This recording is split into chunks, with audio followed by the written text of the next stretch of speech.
Subukan natin yung papaitan ng Ilocano. Ayan ang sili. Hindi ko alam kung Yan o. paano na ano to Ayan. eh. Ay, hindi nakita. Kapampangan siya eh. Ano? Si Ate Sally. Yan, yung papaitan.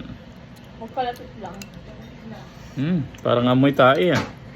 Huwag niyo sinasabi ni Ate Sally. Atong gusto ni Ate Sally na talaga. Amoy ano talaga eh. Ipagpalit niya Ganito yun. talaga ang amoy na... May tayo ng baka eh. Bindonggo to sa atin, guys. Ganito talaga ang amoy niya. Ganyan Ito talaga. kasi ito din. Ay, ito hindi. Bindonggo to. Lalagyan ng ano nga. Stomach to. Stomach. Oh, Wow. stomach.